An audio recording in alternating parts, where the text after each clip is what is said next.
Los tres mosqueteros. Alejandro Dumas. Capítulo 10. Una ratonera en el siglo XVII.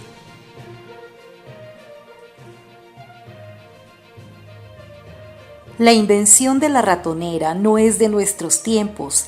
Desde que las sociedades al irse formando inventaron una policía cualquiera, la policía a su vez inventó las ratoneras. Cuando en una casa cualquiera se ha detenido a un individuo sospechoso de algún crimen, se mantiene secreto el arresto. Se colocan 4 o 5 hombres ocultos en la primera habitación. Se abre la puerta a todos los que llaman, se la cierra en cuanto entran y se les prende.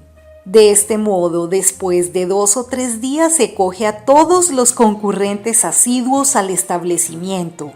Esto es una ratonera. En la habitación de Bonacieux se estableció una, y todo el que apareció por allí fue detenido e interrogado por los agentes del cardenal. No hay que decir que como había un corredor privado para dirigirse al primer piso donde vivía Artagnan, los que iban allí estaban libres de toda molestia. Además, solo la visitaban los 3 mosqueteros que se habían puesto en movimiento cada uno por su lado, sin hallar ni descubrir nada. Athos había llegado hasta preguntar a Treville, cosa que teniendo en cuenta su silencio habitual había sorprendido mucho a su capitán.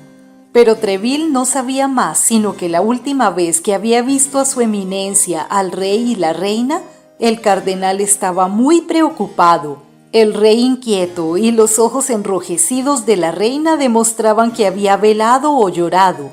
Pero esta última circunstancia le había llamado poco la atención, porque la reina desde su boda lloraba y velaba mucho.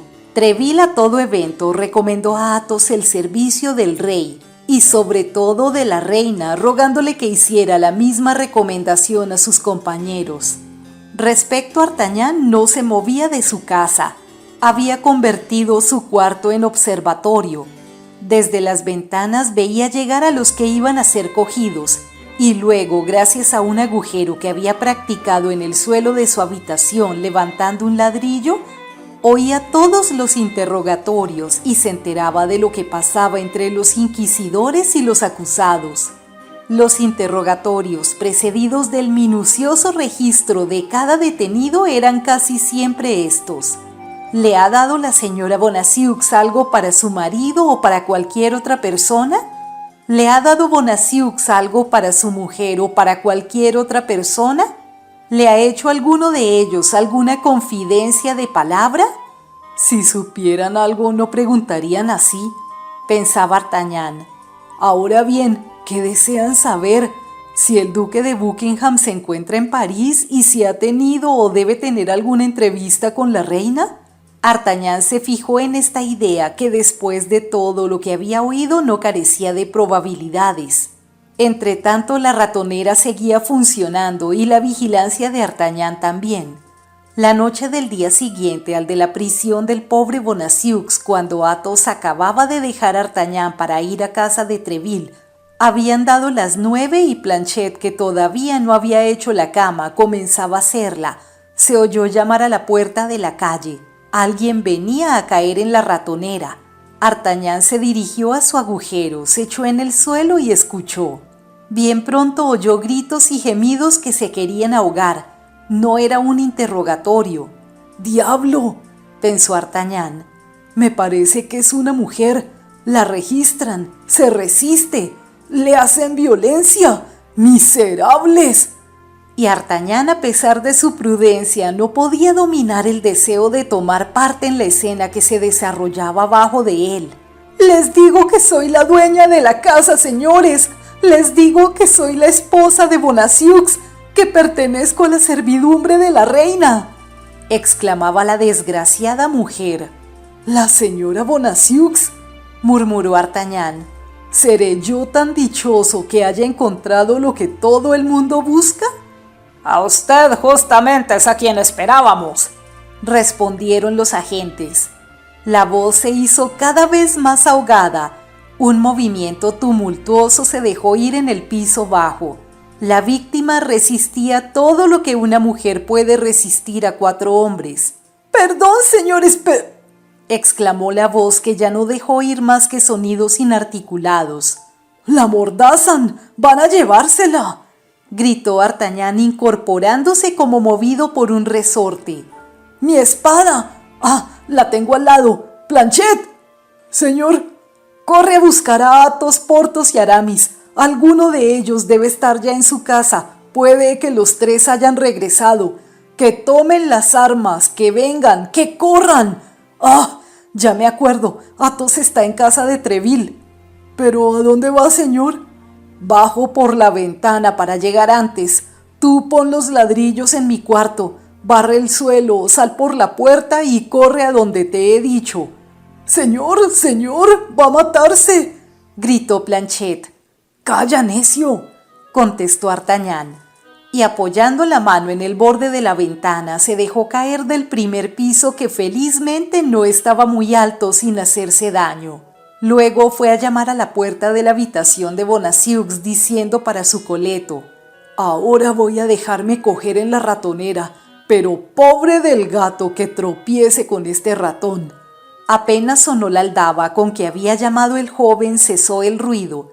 Se oyeron pasos que se acercaban. Se abrió la puerta y D'Artagnan, con la espada desnuda, se precipitó en la habitación de Bonacieux, cuya puerta, sin duda movida por un resorte, se cerró detrás de él. Entonces los vecinos de la casa de Bonacieux y los de las contiguas oyeron grandes gritos, pisadas, choques de espada y golpes de muebles que caían con estrépito.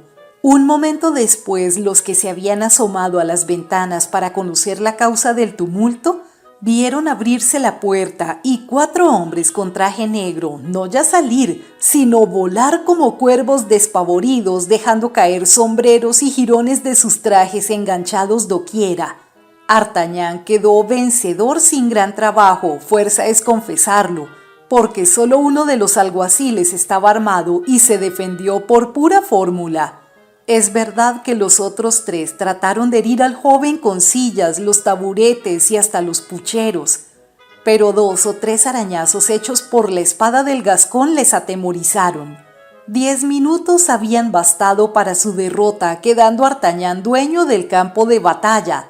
Los vecinos, que habían abierto las ventanas luego que vieron huir a los 4 hombres vestidos de negro, las volvieron a cerrar, con esa sangre fría propia de los habitantes de París en aquel tiempo de azonadas y riñas perpetuas. Su instinto les decía que por lo pronto todo había concluido. Además ya era tarde, y entonces, como hoy, todos se acostaban pronto en el barrio de Luxemburgo. D'Artagnan quedó solo con la esposa de Bonacieux y se volvió hacia ella. La pobre mujer estaba medio desmayada en un sillón. D'Artagnan la examinó rápidamente. Era una hermosa joven de 23 o 24 años, morena, con ojos azules, la nariz un poco respingona, dientes admirables y tez sonrosada. De aquí no pasaban las señales que podían confundirla con una gran señora. Las manos eran blancas pero sin finura, y los pies no anunciaban una mujer distinguida. Felizmente D'Artagnan no se hallaba aún en estado de apreciar estos detalles. Mientras D'Artagnan la examinaba y llegaba, como hemos dicho, a los pies, vio en el suelo un pañuelo de batista que recogió, como era su costumbre, en cuya punta reconoció la misma cifra que había visto en el que estuvo a punto de costarle andar a estocadas con Aramis. Desde entonces D'Artagnan desconfiaba de los pañuelos con escudos de armas y puso aquel sin decir una palabra en el bolsillo de la señora Bonacieux. En aquel momento recobró ésta los sentidos, abrió los ojos, miró con terror en torno suyo, vio que la habitación estaba vacía y que se encontraba sola con su libertador, a quien tendió las manos sonriendo. La señora Bonacieux tenía la sonrisa más placentera del mundo. «¡Ah, caballero!», dijo. «¿Es usted quien me ha salvado? Permítame que le dé las gracias». «Señora», contestó D'Artagnan, «no he hecho más que lo que cualquiera hubiera hecho en mi lugar. No se me deben dar las gracias». «Sí, caballero, sí, y espero poder demostrarle que no ha favorecido a una ingrata. Pero, ¿qué me querían esos hombres a quienes de pronto tomé por ladrones? ¿Y por qué no está aquí Bonacieux?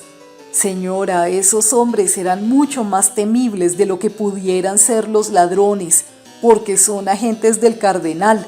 Y en cuanto a su esposo, no está aquí porque ayer fue preso y llevado a la Bastilla. ¿Mi marido en la Bastilla?, exclamó. ¿Qué ha hecho el pobre hombre? Él que es la inocencia personificada. Y algo así como una leve sonrisa cruzó por el semblante aún asustado de la joven. ¿Qué ha hecho, señora?, dijo Artagnan. Creo que su único crimen es tener al mismo tiempo la fortuna y la desgracia de ser su esposo. Pero usted sabe... Sé que ha sido raptada. ¿Y por quién? ¿Lo sabe? Ah, si lo sabe, dígamelo. Por un hombre de unos 40 años, de cabellos negros, tez curtida, con una cicatriz en la sien izquierda. Eso es, pero ¿su nombre? Lo ignoro. ¿Y mi esposo sabe que he sido raptada? Le fue comunicado por medio de una carta escrita por el raptor mismo. ¿Y supone?, dijo la señora Bonacieux con turbación. ¿La causa de ese rapto? Me parece que lo atribuye a la política. Lo sospeché desde el principio y ahora creo lo mismo que él. ¿De modo que Bonacieux no ha sospechado de mí? Lejos de eso, señora. Está orgulloso de su virtud y de su cariño. Otra ligera sonrisa cruzó por los labios de la joven. «¿Pero cómo se ha escapado?», continuó Artagnan. «He aprovechado un instante en que me han dejado sola. Como desde esta mañana sabía que atenerme con respecto a mi rapto, con ayuda de las sábanas he bajado por la ventana y creyendo a mi esposo en su casa he venido a buscarle». ¿Para ponerse bajo su protección? No, yo sabía que es incapaz de defenderme, pero como podía servirme para otra cosa, he venido a prevenirle. ¿Qué? Oh, ese no es mi secreto, no puedo decírselo. Por otra parte, dijo Artagnan, y perdone señora si a pesar de ser un guardia la llamo a la prudencia, creo que no estamos en lugar a propósito para hacer confidencias. Los hombres que he puesto en fuga van a regresar con refuerzos y si nos encuentran aquí estamos perdidos. Yo he enviado a llamar a 3 de mis amigos, pero no sé si los habrán encontrado en casa. Sí, tiene razón, dijo la señora Bonacieux atemorizada. ¡Huyamos! Al decir estas palabras enlazó con su brazo el de Artagnan y le empujó vivamente. ¿Y a dónde huimos?, dijo Artagnan. Alejémonos por lo pronto de esta casa y luego ya veremos. Y los dos jóvenes, sin cerrar las puertas, bajaron rápidamente toda la calle de Fossoyeurs. Entraron en la de Fos-Monsieur-le-Prince y no se detuvieron hasta la plaza de San Sulpicio. ¿Y ahora qué vamos a hacer?, preguntó Artagnan. ¿A dónde quiere que la conduzca? No sé qué contestarle, le confieso, dijo la señora Bonacieux. Mi intención era hacer avisar al señor Laporte por medio de mi marido, a fin de que él pudiera decirnos con seguridad lo que ha sucedido en el Louvre en estos 3 días, y si había peligro para mí en presentarme allí. Yo puedo ir a ver al señor Laporte. Sin duda, pero hay un obstáculo. En el Louvre conocen a Bonacieux y lo dejarían pasar, mientras que a usted no lo conocen y le cerrarán la puerta. «Bah», dijo Artagnan. «Ya tendrá en algún póstigo del Louvre algún conserje que le sea fiel y que, gracias a una consigna...» La señora Bonacieux miró fijamente al joven. «¿Y si yo le diera esa consigna?», dijo. «¿La olvidaría después de servirse de ella?». «Por mi honor», dijo Artagnan con acento de cuya sinceridad no era posible dudar. «Le creo. Tiene el aspecto de un buen caballero. Además, su fortuna depende tal vez de su fidelidad. Sin esa promesa haré a conciencia todo lo que pueda por servir al rey y ser útil a la reina», dijo Artagnan. «Disponga de mí como de un amigo». «¿Y yo dónde he de esperar su regreso?», ¿No tiene una amiga cuya casa pueda enviar a buscarle el señor Laporte? No quiero fiarme de nadie. Espere, dijo Artagnan. Estamos cerca de la casa de Athos. Sí, esto es. ¿Quién es Athos? Uno de mis amigos. Pero si está en casa y me ve. No está, y yo me llevaré la llave luego de que la haya dejado en su habitación. ¿Y si vuelve? No volverá. Además le dirán que yo he traído una mujer y la he dejado en su cuarto. ¿No ve que eso me compromete mucho? ¿Qué importa? Nadie la conoce. Además nos encontramos en una situación en que es preciso saltar por encima de algunas conveniencias. Vamos a casa de su amigo. ¿Dónde habita? En la calle de Ferón, a 2 pasos de aquí. ¡Vamos! Y los dos emprendieron la carrera. Como había previsto Artagnan, Athos había salido. Tomó la llave que tenían costumbre de darle como amigo del mosquetero, subió la escalera y dejó a la señora Bonacieux en la pequeña habitación que ya hemos descrito. «Está en su casa», dijo. «Espere, cierre la puerta por dentro y no abra nadie a no ser que oiga dar 3 golpes de este modo». Y dio 3 golpes, los 2 primero fuertes y muy seguidos, el tercero más suave y precedido de una pausa. «Perfectamente», dijo la señora Bonacieux. «Ahora voy a darle mis instrucciones». «Escucho». «Presentes en el póstigo del Louvre al lado de la calle de la Escala y pregunte por Germán». «Está bien, ¿qué más?» «Le preguntará qué quiere y le contestará estas 2 palabras. Tours y Bruselas. Enseguida se pondrá a sus órdenes». «¿Y qué he de ordenarle?» «Que busque al señor Laporte». «¿Y a este qué le digo?» «Que venga a buscarme». «Muy bien, pero ¿dónde y cuándo la volveré a ver?» «¿Le interesa mucho volver a verme?» «Sí, ciertamente». «Pues déjelo a mi cuidado, esté tranquilo. ¿Cuento con su palabra?» «Cuente con ella». Artagnan se despidió de la señora Bonacieux con la mirada más tierna que le fue posible fijar sobre la graciosa joven, y al bajar la escalera la oyó cerrar la puerta dando 2 vueltas a la llave. En 2 saltos llegó al Louvre. Cuando entró por el póstigo de la calle de la Escala daban las 10. Los numerosos sucesos que acabamos de referir se verificaron en media hora. Todo se hizo como había dispuesto la señora Bonacieux. A la consigna convenida, Germán se inclinó. Algunos minutos después, Laporte estaba en la portería.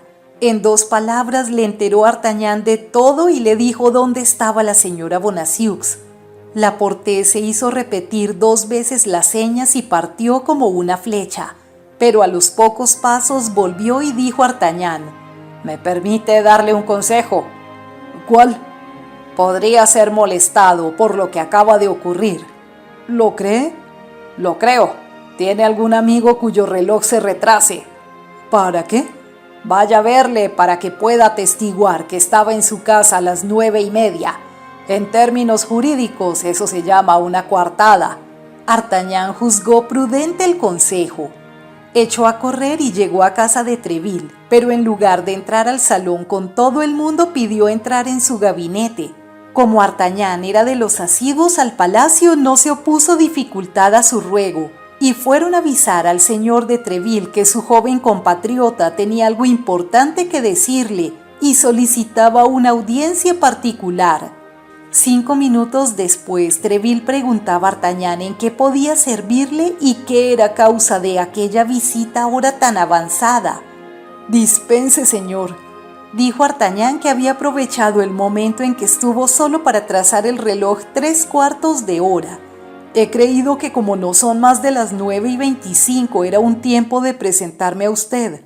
«¿Las 9:25?» dijo Tréville. «Es imposible». «Mire, señor, lo que da fe», contestó Artagnan señalando el reloj. «Es cierto», dijo Tréville. «Yo creí que era más tarde. ¿Qué quiere?» Entonces Artagnan refirió a Tréville una larga historia sobre la reina. Le explicó los temores que había concebido con respecto a su majestad. Contó lo que había oído decir de los proyectos del cardenal con relación a Buckingham. Todo ello con un aplomo y una tranquilidad que engañaron a Treville tanto más cuanto, según hemos dicho, él también había notado que pasaba algo nuevo entre el cardenal, el rey y la reina. Al dar las 10, D'Artagnan dejó a Treville, que le agradeció sus noticias y le recomendó el mayor celo en el servicio del rey y de la reina, y entró en el salón.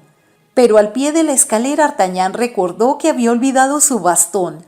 Subió precipitadamente, entró en el gabinete y puso el reloj en hora para que al día siguiente no se notara que estaba atrasado. Una vez seguro de que tenía un testigo para probar su coartada, volvió a bajar y salió a la calle.